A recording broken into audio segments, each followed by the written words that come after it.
స్వామి శరణం.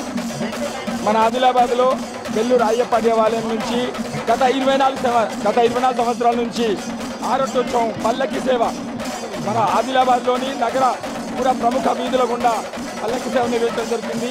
తర్వాత అయ్యప్ప స్వామిని విశేషంగా ప్రతి సంవత్సరం కూడా ఒక రాత్రి అమావాస్య రోజు రాత్రి గోపాలకృష్ణ మఠంలో నిద్ర చేయించి తర్వాత పెన్గంగకు స్నానానికి తీసుకెళ్ళి తర్వాత ఈరోజు విశేషమైన పడిపూజ కార్యక్రమం, మధ్యాహ్నము భోజన కార్యక్రమం, భిక్ష భోజన కార్యక్రమం కూడా మరియు రాత్రి పడిపూజ కార్యక్రమం నిర్వహిస్తారు.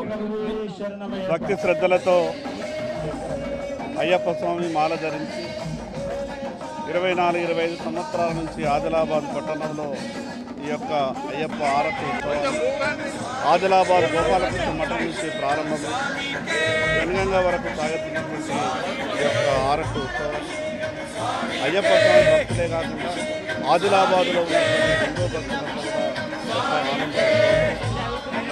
ఆ యొక్క అయ్యప్ప స్వామి కరుణ కటాక్షంతో తమ జీవితంలో ఎక్కడ ఎటువంటి ఆటంకాలు కలగద్దని, తమ లోపల ఏదైనా తెలుసో తెలియక చెడు ఉంటే ఆ చెడు తొలగిపోవాలని భక్తి శ్రద్ధలతో 41 రోజుల పాటు ఈ యొక్క అయ్యప్ప గొప్ప దీక్షతో మాతో పాటు సమాజం అంతా కూడా బాగుండాలని 24-25 సంవత్సరాల నుంచి ఈ ఆదిలాబాద్ అయ్యప్ప స్వామి ఈ యొక్క దీక్ష ఈ సందర్భంగా అయ్యప్ప స్వాములందరికీ సమాజంలో ప్రత్యేకంగా ధర్మాన్ని కాపాడడంలో ముందున్నటువంటి అయ్యప్ప స్వామి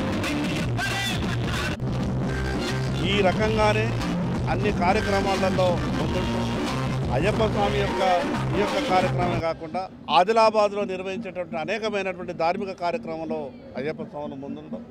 ఈ సందర్భంగా అయ్యప్ప స్వాముల తరపున నా తరపున ఆదిలాబాద్ ప్రజలందరి తరపున అయ్యప్ప స్వామిని వేడుకుంటున్నా. ఎవరికి ఎక్కడ ఎటువంటి ఏ కష్టాలు రాకుండా అందరి బాధలు తొలగించాలని అయ్యప్ప స్వామిని మనస్ఫూర్తిగా వేడుకుంటున్నా. స్వామియే శరణమయ్యప్ప.